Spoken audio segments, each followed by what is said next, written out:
It had been 2 weeks since Kjor rescued his family from the Crimson Swords and defeated the wheel cart, Dobin, but his adventuring days were far from over. A Khajiit girl named Tass had come to warn him of Dobin's return to Skyrim, and together with his best friend Marthar, the three crossed the border to that cold northern province once again. This is the story of how the gang had to combat seemingly impossible odds, and how they pushed themselves to the limit in order to regain the Skyrim they all knew and loved from the clutches of evil.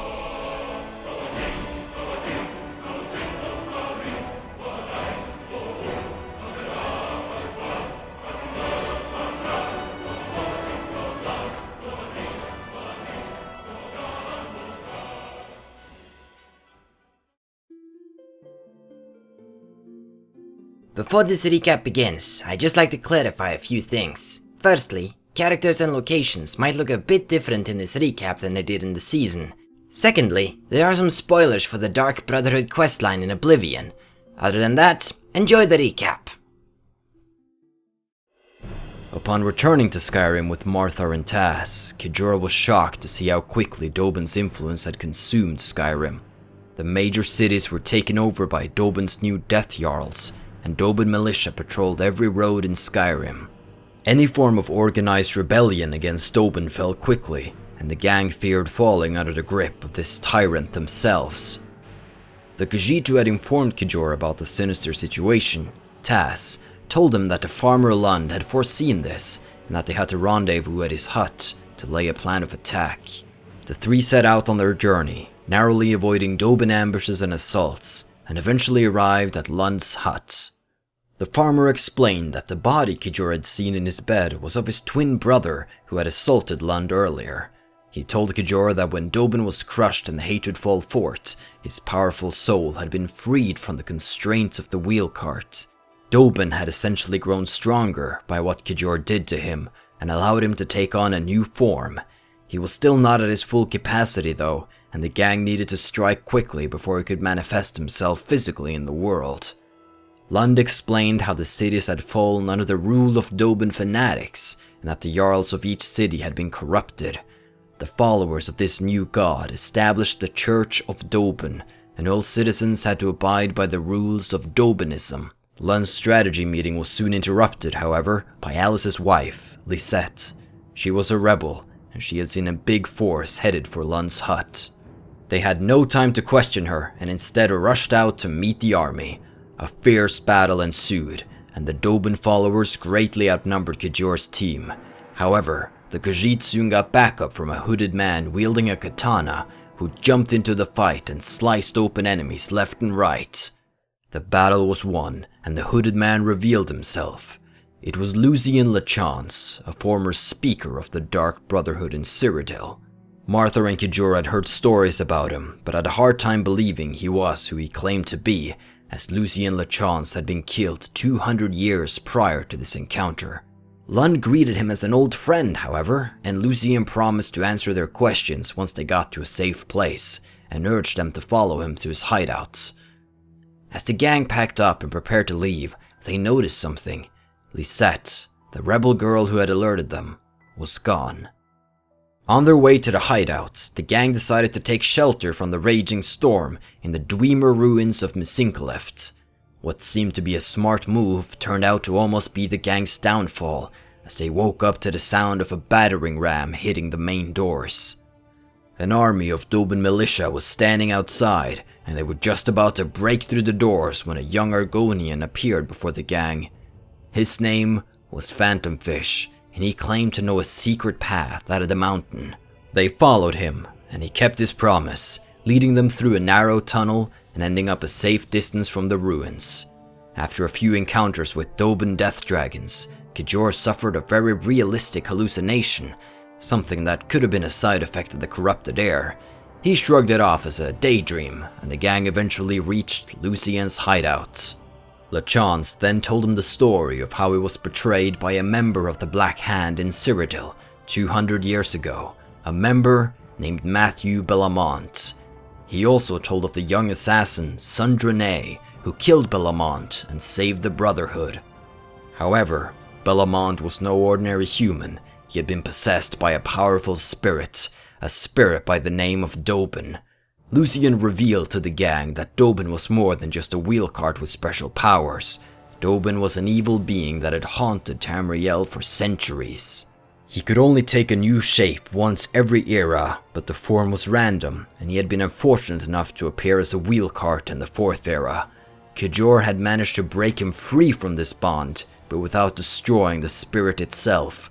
Therefore, the unstable evil gained control of Skyrim, and now prepared itself to appear in a strong physical form once again.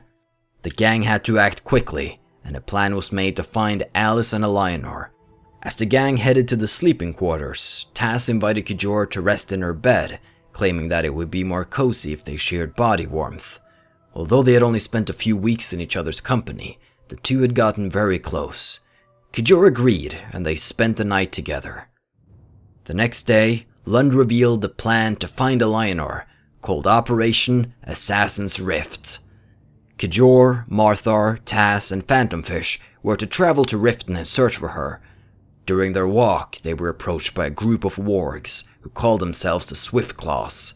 They told Kijor that the only way to survive the Dobin corruption was to equip rings of purity, and one of the wargs, Nora, agreed to join their team during the search.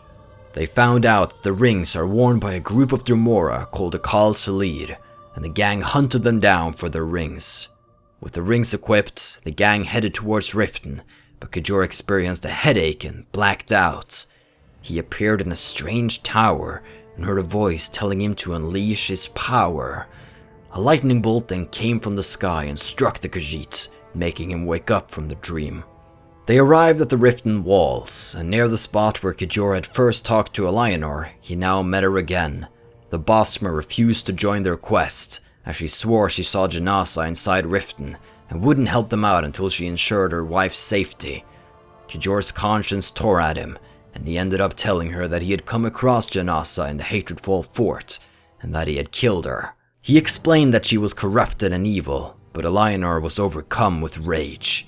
Before she could attack the Khajiit, Marthar incapacitated her with a paralyze spell, and they carried her off to the hideout, unsure how to handle her situation when she broke free from the spell.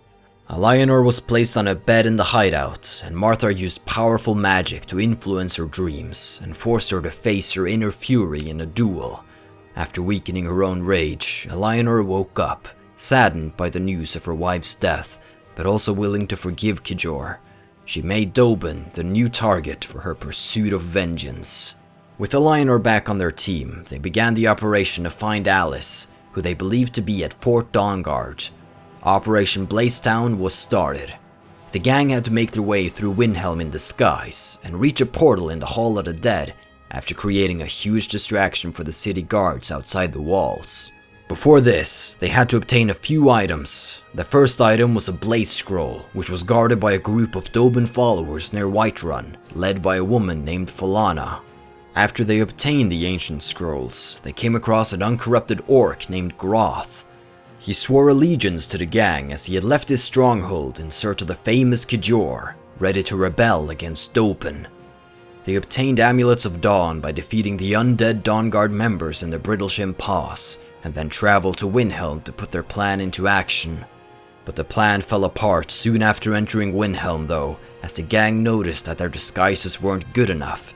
They had to fight their way to the Dawn Portal, chased by the Dobin followers of Windhelm. After stepping through the portal, Kijor and the others were teleported, but not to the location they thought. Kijor awoke in a dusty room by himself, stripped of his items and gear. He soon realized that he was in a huge castle and set out searching for his friends. He met the leader of the castle, Sarthar, the Lord of Time, and was told that if he wanted to be forwarded to his original destination, he had to locate his friends before time ran out. Kijor headed to the dungeons and found Taz down there, and she was in a great deal of pain. Together, they fought their way through the floors of the castle and met up with Phantomfish, Marthar, Groth, and Eleanor. The full force hit the throne room and demanded Sarthar to send them back. The Lord of Time turned out to be a sore loser, and the gang's audacity enraged him. He challenged Kijor to a duel and began a ruthless assault. Just as Kijor was about to lose the fight, something inside him woke up, and he unleashed a great stream of energy right at the climax of the battle. Sarthar was defeated, and granted them passage to their original destination. The gang finally arrived at the Dawnguard fort, where they met the remaining Dawnguard force. It was but a shadow of what it used to be, with Alice, Serana, and Isran leading it. They had managed to stay safe due to a shield spell they put over the area, but the shield was fading day by day. Kijor and his friends received armor and weapons from the Dawnguard, and called for a war council to lay the next plan of attack. Taking over Riften seemed like the best course of action, but before Kijor could conclude the meeting, Taz collapsed. Alice took care of her and came to realize why Taz was in so much pain. She was pregnant and almost ready to give birth. The time they had spent in the Castle of Time must have aged them all many months in a short amount of time. Kijor was shocked at this revelation and headed out with Alice and Eleanor on a stealth mission in Riften to get his mind on other things. Being a father was not something Kijor had planned, but their night in Lucian's hideout had involved more than just a sharing of body warmth. In Riften, Kijor found out that a commander named Splinter was planning on reinforcing the city, and they realized that Riften was at its weakest right at that moment. They returned to the fort and began planning their attack. Operation Arrow Strike began, and Kijor assassinated Commander Splinter with an arrow from the rooftops. With the Doban soldiers confused, Kijor opened the Riften gate for his friends, and together they headed for the Jarl's Hall, where they faced off against Death Jarl Layla. She proved to be a strong adversary, but fell to the combined might of the Kijor gang. When searching the Jarl's living quarters, Kijor came across a strange orb called the Darkling Stone. He took it with him and began organizing the defenses of Riften. The citizens were freed from the grip of Doban, and the rebel force of Kijor grew significantly. Tass was still in bed due to the imminent arrival of the kittens, and felt depressed that she could not help out Kijor. The next morning, they received dire news through a raven. Riverwood was taken by necromancers, and they were doing a dark summoning ritual inside the tavern. After assigning roles, the gang that was to travel to Riverwood consisted of Kijor, Marthar, Alice, Eleanor, Groth, and Phantomfish. Along the way, they faced both dragons and Doban spies. Once they arrived in Riverwood, they found the town overrun with necromancers. Most of the inhabitants were lying dead in the streets. Kijor stealthily entered Riverwood and found out that the necromancers had captured a rebel and planned to interrogate her soon. With the aid of Eleanor, the two managed to find the rebel in the basement of the blacksmith's house, and it turned out to be Lisette, Alice's wife. Once she was escorted to safety with Eleanor, Kijor entered the tavern to find out more about the ritual that was underway. He spoke to a sorcerer and found out that their plan was to summon Necromania, a huge monster from the plains of Oblivion. With this information in mind, he headed back to the others, and they began planning the attack. The gang came up from the shores and took the necromancers by surprise in the dead of the night. They made their way to the inn, and the sorcerer Kijor had spoken to before was there once again. He revealed that he was the descendant of many Marco and stepped between them and the summoners. They managed to defeat the High Elf in the end, but he delayed them long enough, and the spell was completed. Necromania appeared before them in the form of a huge humanoid dragon. He kicked Eleanor into a beam and sent a huge ball of fire down upon the gang. Kijor was flung through the air and hit the ground outside of town.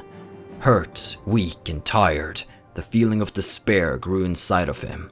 The challenge was too great to take on his own, and just as he thought this, the Darkling Stone in his pocket began glowing.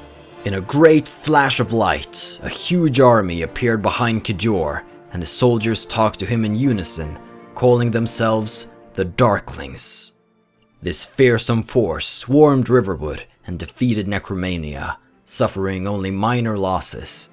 Following this incident, the gang had to spend some time patching themselves together, and during this recovery time, a rebel named Dwin approached them and told that some of her friends had been taken to the Whiterun dungeons, where they were being tortured for information. Among these friends was an Argonian named Flies with Falcons, who turned out to be Phantomfish's sister. Phantomfish then begged Kijor to go rescue the prisoners, and he promised him that he would. the rebel Dwyn told of a secret passage that led into the Whiterun dungeons through Glenmoral Coven, and so the gang set out once more. After many encounters along the way, the gang made it to the passage and appeared in the Whiterun dungeons. They found a cell containing the rebels, but there was no Argonian in sight. The prisoners told her that flies with falcons had been taken earlier that day to be interrogated and hadn't been seen since. Phantomfish urged Kjor to go looking for his sister, but Kjor claimed that searching Dragon's Reach was too risky at that moment. Death Jarl Balgruuf was not in Whiterun at the moment, and without killing him, the gang couldn't hope to change the mind of the people. They had to pull back and find another strategy. An argument arose, and the Khajiit and the Argonian exchanged heated words before Kjor reluctantly agreed to go searching. During his search, Kjor talked to a guard about flies with falcons, and was told that she had turned to Dobin's side. When Phantomfish was confronted with the news of his sister's alleged betrayal, he refused to believe it, claiming that Kjor was foolish to believe such lies. In a fit of anger, he left the gang to go look for her himself. He planned to take a few rebel soldiers with him and search Helgen, where she was originally stationed before being captured and sent to Whiterun. Despite his departure, the rest of the gang continued work as normal and decided to plan an ambush for the Death Jarl as he came back to Whiterun. Upon their return to Riverwood, they were met by Lucian and Lund, as well as more rebel soldiers to fill their ranks. The plan was to attack Death Jarl Balgruuf as he came riding back to Whiterun to avoid having to fight their way through the city itself. When they arrived at the soon-to-be battlefield, however, they were shocked by the size of Balgruuf's personal army. There were undead everywhere, and the battle caused heavy casualties on both sides. Kjor was the one meant to finish off Balgruuf and win the battle, but no matter how hard he tried, Kjor couldn't manage to use the Darkling Stone. It would not obey him, and Balgruuf's attacks grew more and more vicious. Kjor then realized why the Darklings would not appear. He had to be physically injured for them to come. He drew his knife and cut his hand deep, causing the army of Darklings to appear. With the combined might of the rebels and the Darklings, the Jarl soon fled the battlefield. But just before he reached the walls of Whiterun, Kjor pierced his back with an arrow. As the Death Jarl fell dead to the ground, the curse that was upon the people of Whiterun was banished. The freed citizens of Whiterun was brought together for a speech held by Marthar, where they discussed the future of the city and what needed to be done. But during this speech, a huge flaming boulder fell from the sky, and it became apparent that the city was under attack once more.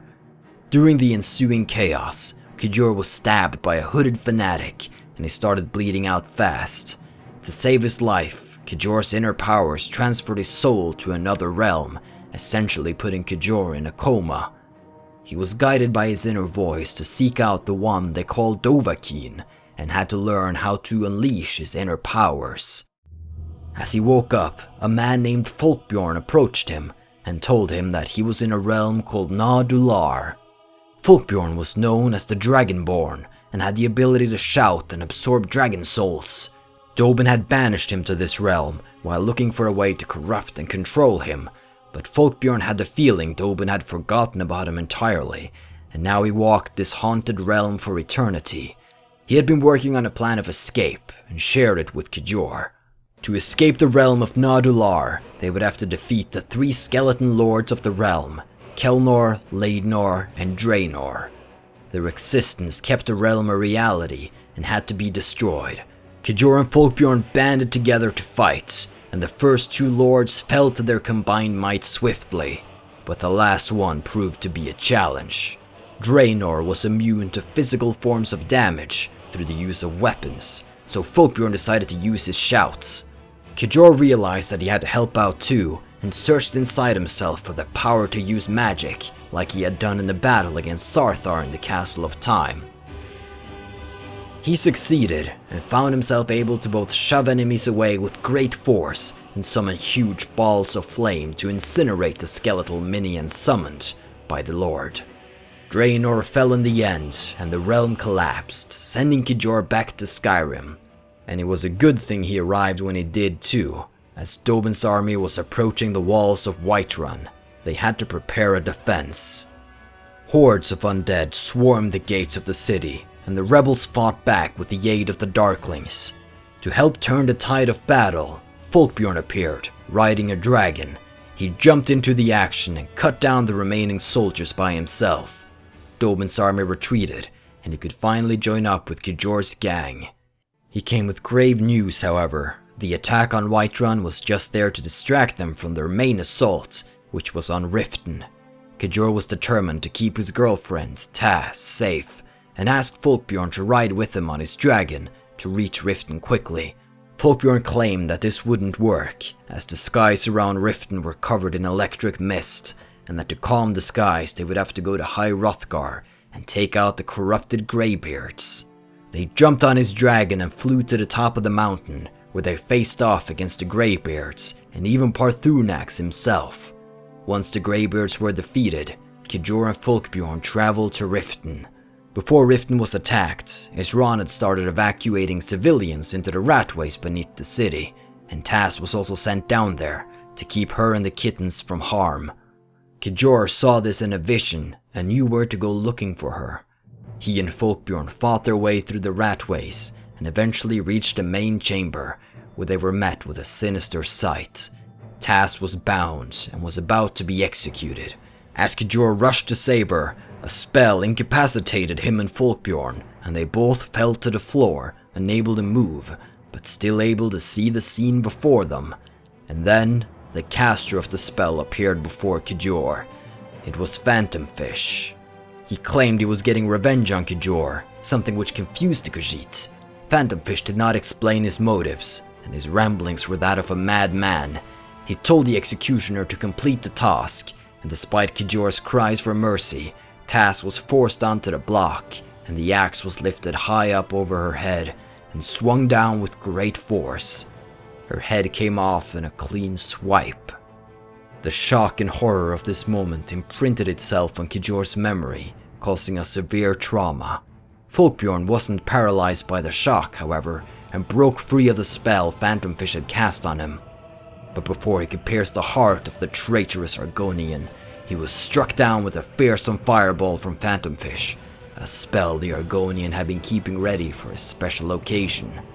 Kijor had shut down emotionally and was unable to protest as Tass was dragged off into the depths of the ratways and burnt, her kitten still inside her body. Seeing the despair of Kijor, Dobin knew that this was the prime opportunity to reveal himself and convert Kijor to his side. Dobin was still not at his full power level and had still not achieved immortality, but took the chance of appearing in physical form. During his talk with Kijor, Phantomfish noticed a presence in the ratways and went to stop the rebel interference. It turned out to be Marthar, and Phantomfish's betrayal became apparent. The traitor claimed that Kijor had joined Dobin and asked the mage to join them as well. He also told of Tass's and Folkbjorn's demise. Marthar was enraged and assaulted Phantomfish, eventually killing the Argonian. When the mage entered the main chamber where Tass had been killed, he found a man dressed in a cultist robe. Marthar wasn't aware, but this was the same outfit Tass's executioner had worn. He agreed to give Marthar some clues as to where Kijor had been taken, if he solved 3 riddles. Marthar got the riddles correct, and was told that Kijor was being held in solitude. The Riddler turned out to be Sarthar from the Castle of Time, and he agreed to help Marthar. His reasons for doing so seemed to be to prevent Dobin from taking over Tamriel, as that would disrupt Sarthar's own plans for the realm. He was not, however, the actual executioner during Tass's beheading. It was simply a disguise he used to blend in with the Dobin soldiers. They headed to Whiterun to lay a plan of attack with the rest of the gang. Meanwhile, a gang of 3 people were seen standing outside Solitude. They were planning to obtain the Darkling Stone, which they believed to be in Kijor's possession. A stealth mission was suggested, and they began collecting the necessary items to prepare for the heist. The plan was to poison the majority of the guards during their daily Dobin ceremony, and then Phalion, their master of stealth, would sneak into the dungeons and find Kijor and ask him about the stone. This did not go according to plan, however, as Kijor no longer fought against Dobin. He had turned to the side he had sworn to defeat and stabbed Phalion, leaving him to die in the dungeons, and completing his initiation into the Doban Legion. He was to be Doban's greatest weapon in the battle against the rebels. Riverwood was overrun with undead, and London Lucian fled to Whiterun. It was here they gathered to decide how to protect Skyrim from Doban's upcoming assault. They wanted to find the Darkling Stone, and Sarthar felt that it was no longer in Kijor's possession, but rather in a place of meaning for Kijor. Lund suggested that they visit the Hunting Room Meadery to look, and Marthar went there and found the stone. Alienor, Sarthar, Lund, and Alice gathered the rebel forces and prepared to battle Doban's army, to hold them off until Marthar could arrive with the Darkling Stone. The corrupted version of Kijor intercepted Marthar and the stone, and demanded that he handed it over. Marthar proposed a duel to see who would win the stone, and Kijor agreed. They were teleported to a platform high above the ground, and these two powerful beings went at it with ancient magic. It became clear that Kijor's power was so great that he planned to overthrow Doban and rule in his stead. The two combatants were evenly matched, and eventually both of them realized this. Marthar took the chance while they were both recovering from the fight to talk some sense into Kijor. By triggering powerful memories of Taz, Marthar was able to snap Kijor out of his dark mindset. Together, the two headed to Solitude to fight Doban, while Alice and the others kept his main force busy on the battlefield. Marthar and Kijor summoned the might of the Darkling army and cornered Doban. Marthar prevented him from using his most powerful magic, and Kijor amplified the power of the Darklings with his presence. In one of the greatest battles of the Fourth Era, Doban fell before the might of the Darklings. A shockwave went through the land, and the corruption left the minds of Doban's victims. Rushing to the scene of the great battle, Kijor found his friends bruised, but alive. They had defeated Doban's main force, as the remaining Doban soldiers on the field had turned back to normal and surrendered. Jodara and his friend Eilif was observing this from a distance, and Jodara was still set on getting the Darkling Stone, but decided to wait until a better opportunity came along. Kijor hoped that this was the last war for quite some time, as they had a realm to rebuild. He also needed some time to fully process and come to terms with Taz's death.